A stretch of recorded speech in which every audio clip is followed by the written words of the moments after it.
The story of this film is about a surprising love that blooms between a young, up-and-coming singer and a single mother who is celebrating her 40th birthday. Let me take you through this beautiful story. In Los Angeles, Solène is packing up her belongings when her close friend joins her. It turns out that Daniel, Solène's ex-husband, has gotten tickets to a popular band for their daughter Izzy. He arranged for Izzy to attend the festival with her friends, and Solène, being the responsible mother, has to take the kids to her ex-husband's house so that he and his new wife can accompany Izzy and her friends to the event. Solène, on the other hand, has her own plans.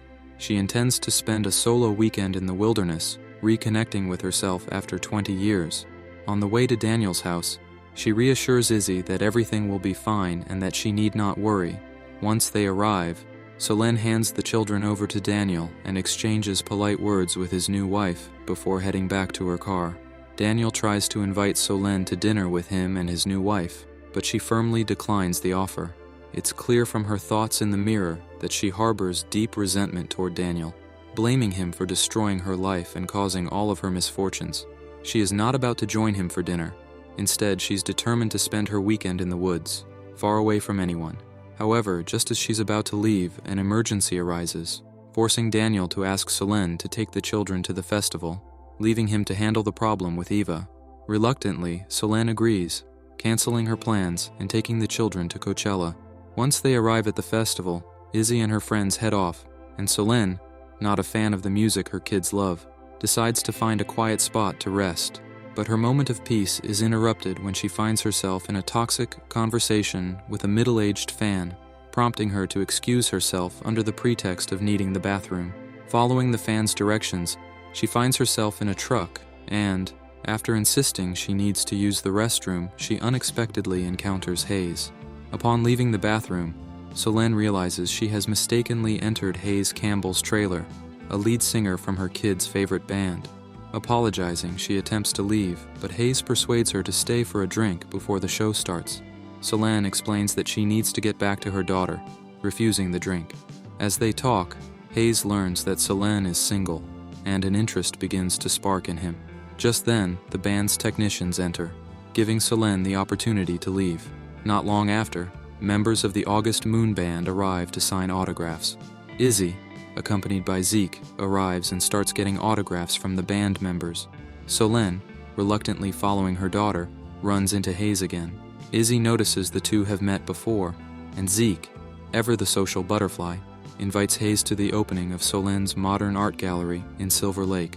The band performs, and the atmosphere in the hall is electric. After finishing a song, Hayes makes an unscripted decision to dedicate an unreleased track to someone he's just met, Solène. He begins to sing a beautiful romantic song called Closer, seemingly aimed at winning her attention. Now Solène finds herself spending her 40th birthday night with her adult friends.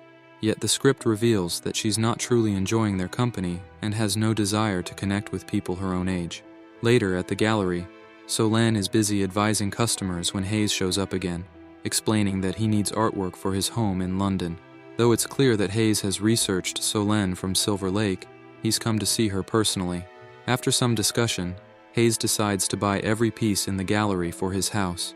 Solène, explaining to her close friend Tracy, is not comfortable with this. Yes, Hayes is rich, but she can't let him buy art like he's picking apples from a store. Hayes insists that he genuinely wants these pieces for his home, so Solène suggests they visit her friend's gallery in a neighborhood nearby.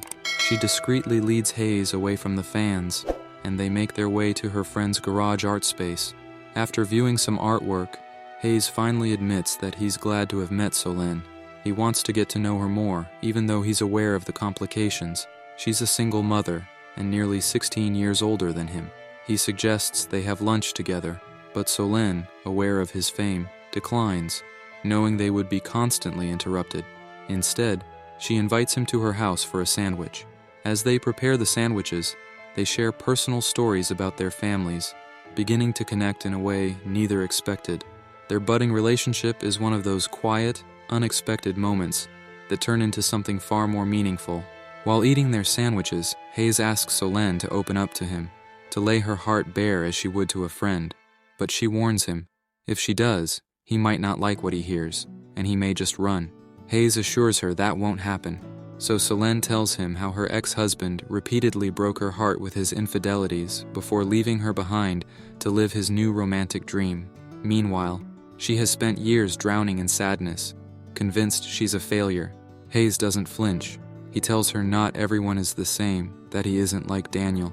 Just as their conversation leads to an inevitable kiss, an ill-timed phone call interrupts them.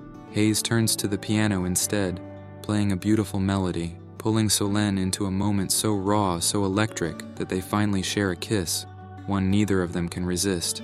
She tells him she's too old for this, too old for him, but Hayes doesn't care. He won't let her pull away. Still, Solène gently ushers him out of her house, refusing to promise another meeting. Before he leaves, Hayes deliberately leaves his watch behind, a reason, perhaps an excuse, for this story between them to continue. Not long after, Izzy returns home, rushing to check her packed belongings. And just as expected, Solène finds Hayes' watch. The next morning, Solène drives Izzy and her friends to their summer camp. With 3 months of solitude ahead of her, she sees this as a chance to figure out her own life. That night, just before bed, she notices a message from Hayes. He's used the art gallery's invoice to track her down. He invites her to spend the weekend with him in New York. At first, she resists, making excuses for why she shouldn't go, but deep down, she knows the truth. She wants to see him again. And so, after much hesitation, she boards a flight to New York and heads straight to Hayes' hotel. The moment she walks in, there's no hesitation from him, no wasted time. He pulls her into his world, and they spend an unforgettable night together, a night of passion, laughter, and music. A few hours later, they order food, singing along to songs between bites. In a playful moment, Hayes twirls her around in an impromptu dance, and as they catch their breath, he starts composing a new song right then and there, inspired by her. As they talk, he opens up about his own pain, how, years ago, a famous singer invited him to her house, only to humiliate him by making him perform at her child's birthday party.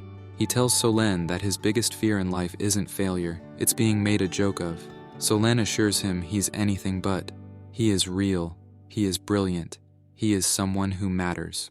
The next morning, Solène wakes early, planning to slip away before Hayes' concert that evening. But he has a different idea. He asks her to come with him on his European tour. She protests, grasping for reasons to say no. But Hayes has already anticipated them. He knows Izzy is away, and he's already bought every single piece of artwork from her gallery, ensuring she has no pressing obligations. He has cleared her path for her. Left without an excuse, Solène hesitates. But then, something shifts. Maybe it's the way Hayes looks at her. Maybe it's the intoxicating idea of escaping her reality for just a little while longer. She says yes. For 3 months, she travels across Europe with him. Their love deepens with every city, every concert, every stolen moment together. To the world, she's introduced as Hayes' art consultant, allowing them to move through the tour without too many questions. One day, Izzy calls to check in. Solène, unwilling to tell her the truth, vaguely assures her that everything is great and that she's simply traveling. The bliss continues. It's a summer unlike anything she's ever known. But in Paris, everything changes. A paparazzi photo captures a stolen kiss between them, setting off a frenzy. Solène, shaken, tells Hayes they need to be more careful, but he doesn't see the need to hide their love. "Why should I?" he asks. "I love you." Later, as the band enjoys a day off by the water, Hayes and his friends swim while the women lounge in the sun. Solène refuses to join, citing a skin condition as an excuse. But when the conversation turns more personal, she finds herself in an uncomfortable position. Oliver, one of Hayes' bandmates, accuses her of acting like someone much older than she really is.